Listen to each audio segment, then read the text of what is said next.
रहम किया होता हम पे, थोड़ा तो रहम किया जाए।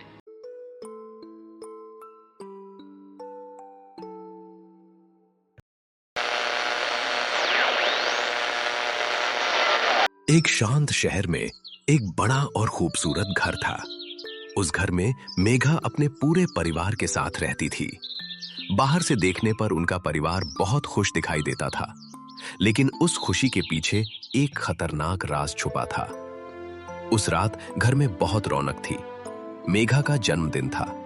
पूरे घर को रंग बिरंगी लाइटों से सजाया गया था। तेज म्यूजिक बज रहा था, लोग हंस रहे थे, डांस कर रहे थे और हर तरफ खुशी का माहौल था। किसी को अंदाजा भी नहीं था कि ये रात उस परिवार की आखिरी रात बनने वाली है। अगली सुबह पड़ोसियों ने देखा कि घर का मुख्य दरवाजा खुला हुआ है। काफी देर तक कोई बाहर नहीं आया तो उन्होंने पुलिस को खबर दी। जब पुलिस अंदर पहुंची तो सबके होश उड़ गए। पूरा घर खून से सना हुआ था। परिवार के लगभग सभी सदस्य मरे पड़े थे। हर तरफ चीख पुकार और डर का माहौल बन गया।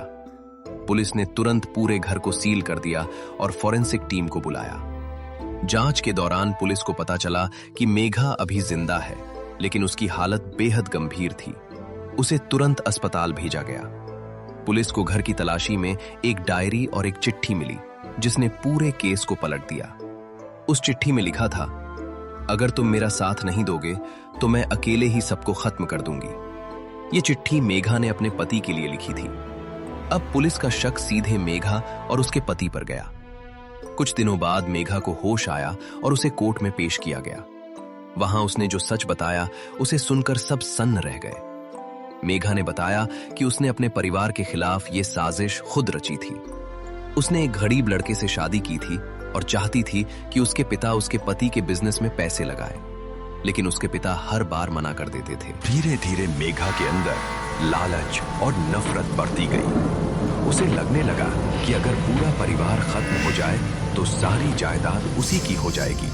तब उसने अपने पति के साथ मिलकर एक खौफनाक प्लान बनाया। जन्मदिन की पार्टी उसी प्लान का हिस्सा थी।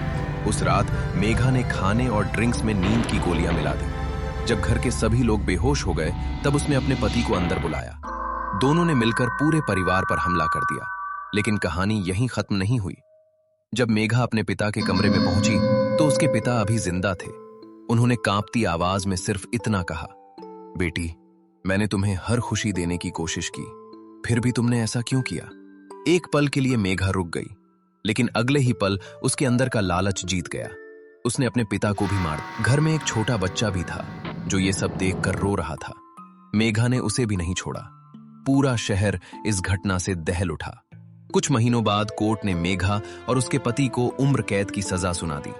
लेकिन कहते हैं, आज भी उस घर के पास रात के समय अजीब आवाजें सुनाई देती हैं। कई लोगों का दावा है कि उन्होंने उस घर की खिड़की में एक लड़की को खड़े देखा है, जिसकी आंखों में सिर्फ पछतावा और डर दिखाई देता है। सोनिया का पति कंफर्म बन गया है, जिसे कई लोग सुनने भी आते थे, पर कुछ ही दिनों में वो पकड़ा गया। आपको क्या लगता है, वो अभी भी जेल में है? आप तस्वीरों में देख सकते हैं कि सोनिया जो है जेल से बाहर आ चुकी है और अपनी गाड़ी में बैठकर जाती हुई इस वक्त नजर आ रही है। वीडियो पर निकलो यहाँ से। लाइक सब्सक्राइब करना मत भूलना।